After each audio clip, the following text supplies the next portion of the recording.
Okay, so this is one entrance to the R&D department, and I was hoping we could go up there, but there's some stuff sitting out that we can't really show yet. So, Understood. But I still want to talk about the R&D department. So there's really kind of 3 levels or 3 different tasks that happen up here. So the way the R&D department works is we have a product line manager. So we have one for snow and we have one for motorcycle. Okay. And their job is to understand the market, figure out what needs the market has and what products we can build to meet those needs. So they'll go out and they'll do research. They'll research pricing, options, how many we can sell and things like that. And then they'll write what's called a brief. And that brief is a description of what the product's gonna be, how it's gonna look, and how it's gonna act, right? Once the product line manager has that, they hand it off to a designer. And the designer puts it on paper, sketches it, gives it a look, colors, lines, seams, so it has a visual representation. Once that's all decided that that's the direction we want to go, then it's handed off to a developer. And the developer is the person who has the relationship with the factory. Okay. So they'll send the design and the brief and a package to the factory, and the factory will build us a prototype. We'll get the prototype in here, we'll evaluate it, we'll get the sizes right, we'll see what changes we need to make as far as do we like this line, do we think it's going to perform, and if it's kind of close to what we want, we'll begin testing. If it's not, we'll go back, we'll make some changes in what we do. Anyways, we go through that process 2, 3, 4 times, whatever we need to, until we get it fine-tuned the way we want it. And then they'll create a purchase order with the factory, and we'll order bulk, right? We have to go through size samples. We base everything in a men's off a large, everything in a women's off a medium, I believe. And then once they're kind of finalized, we'll have them do one like sample size run. So like small through 3X or whatever. And then that's approved, and then we go to production, and then we'll have it for the next year. So it can be a 2 to 3 year process on a new product. And so it takes a lot of staff. Most of everything we have is made in Asia, mainly South Korea and Vietnam. And so, it's nighttime there, daytime here. Right. Yeah. And so a lot of these people, they work at night. They'll have to work through the night to communicate with the factories and things like that. So there's challenges that go with it for sure, right? And then once we get it built, then there's another team that works with, actually even before, while we're trying to get it built, we have our production and logistics team. And again, this is another team that's like behind the scenes, nobody really, you don't see them, right? Yep. But everything they do is super important. So let's go back, we'll just stop in that department. It's nothing real fancy to see, but I'll tell you kind of what they do and why it's important. Let's go back here. Okay, so we talked about, production, logistics. What's unique about these guys is they pretty much are involved in the product from the beginning to the very end, right? So if you think about it, okay, we've got a factory we're working with. Well, before we even work with, they've got to have the fabric, right? We've got to order the fabric. We've got to work with a mill or whoever. So these guys start from the beginning sourcing the product, organizing transportation to get it to the factories. The design team, the development team, they work with the factory to get the product built.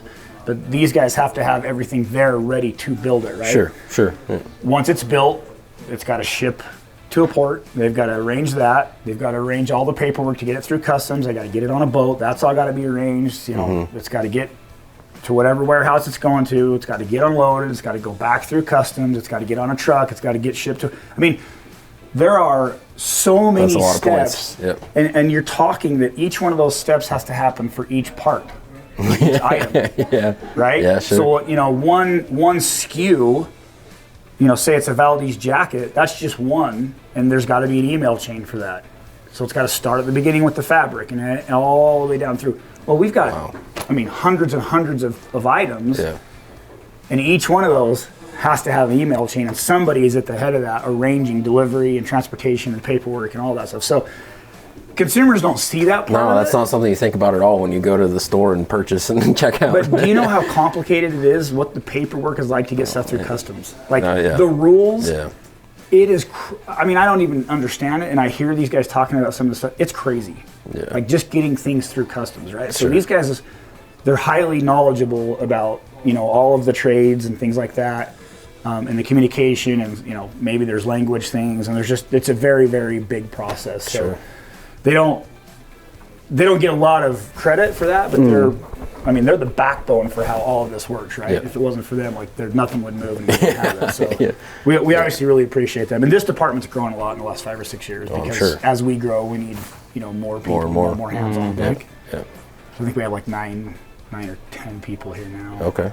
Between production and logistics. Yep. So yeah, we really appreciate what these guys do. Heck yeah. Well, hey, we need to go check out Justin's. Should we deviate for a second? Yeah. Let's do it. No, but I'm going to show him the trophy truck stuff. Okay, so this is Oh boy. the CEO's office, and we're going to go in his office without his permission. Copy that. Okay, so I talked to you guys earlier about the CEO and how he's a pretty passionate dude, and he's he's an adrenaline junkie, right? Yeah. So he decided he wanted to do trophy trucks. He wanted to be professional trophy truck racer, right? So he goes all in, buys a practice truck, buys the full, I don't even know the classes, but he buys one of the big fast ones, right? So in his first year of trophy truck racing, top level, right? He gets rookie of the year and takes third in the points. Oh my gosh. Wow. Dude, he goes in there and just tears it up. So anyways, I got to go down to help him pit and hang out at the races and stuff. So that's Justin and his co-driver. These guys are pushing 120 miles an hour through 3-foot whoops.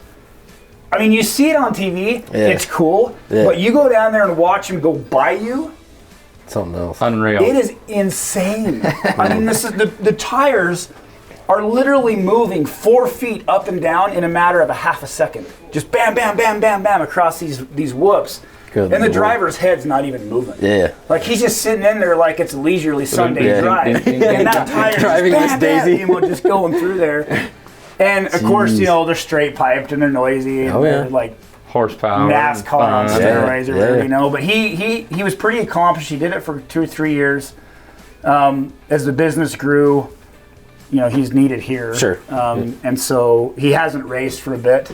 But it was really fun to be involved in that, and I think this picture kind of tells a pretty cool story. Heck yeah. He went all in. It's expensive. Oh, I'm sure.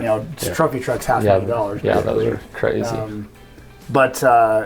He's the dude's whatever he puts his mind to, he's going to be good at. Nice. He's just a pretty passionate, pretty committed person. So I thought that was kind of a fun picture. Heck yeah. We talked about that apex that makes 400 horsepower. Yeah, that's why he built it. That right there, that picture. Gosh. Yeah.